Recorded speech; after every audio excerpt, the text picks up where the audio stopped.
I had been called to New York in August to hear what Bishop Hines was going to say to the Program and Budget Committee of General Convention. And I was also told that it had to do with money coming from the United Thank Offering. But we had already arranged for the money to be spent in the United Thank Offering, and they thought I should be there and hear all of that. We went in, and there were the men all seated on one side, and there were Fran Young and Dorothy Higley and Lueta Bailey on the other side, and Bishop Hines started talking. And he made this statement that he had been looking at poverty and all of the bad things that he had seen, and how he had suddenly realized so much needed to be done, that he had decided to have a fund brought in from General Convention, and he said, and I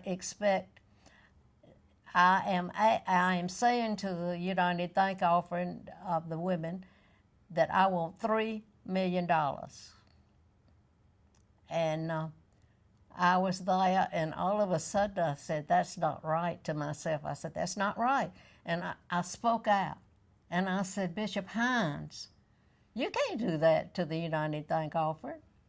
And he looked at me and like, what are you talking about? I said, Bishop Hines, you have to make an application for money from the United Thank Offering. And we have planned for a large sum of money to go to people who have applied for money from the United Thank Offering at this triennial meeting. And he looked strangely, and all of the men looked at me, and they were kind of grinning that I had said something like that. So we left it. He said, I'll be thinking about it. Well, afterwards, I went to him and I said, you really do have to make an application. And I know you're going to speak at our triennial meeting, but you're going to have to ask us for money. You can't say, give me that money. So that changed all of the program of the triennial meeting. And on a Monday morning, we had been there almost a week. We had a plan to have a floor discussion and then a decision. These women had been having small groups, each diocese every afternoon. Bishop Bennett Sims, he was not the bishop at that time, but he was our chaplain who stayed with us all of the time. And every afternoon he went around all of the dioceses, and they were having all kinds of conversations.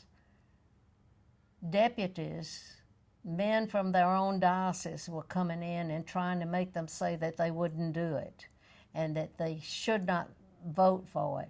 It made all of us a little uneasy about how it was going, but we let them go ahead and talk, and we knew where we were. And on Monday morning, we went in, and my parliamentarian had worked out for me a plan by which we could make it easier for everybody.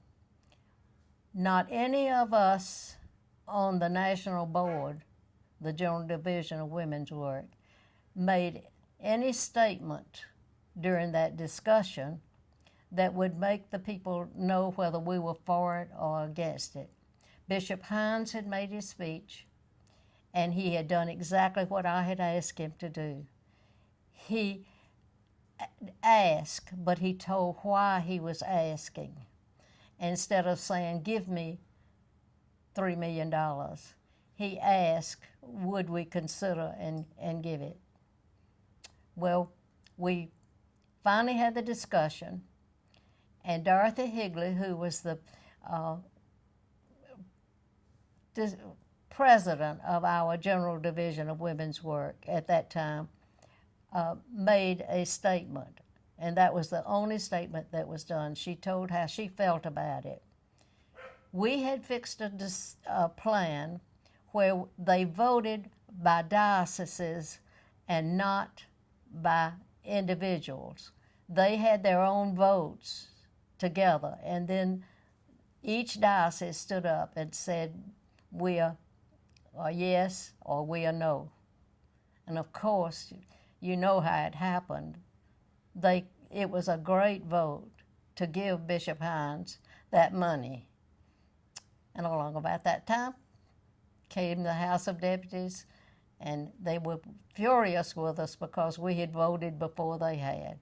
But that's the way we had it.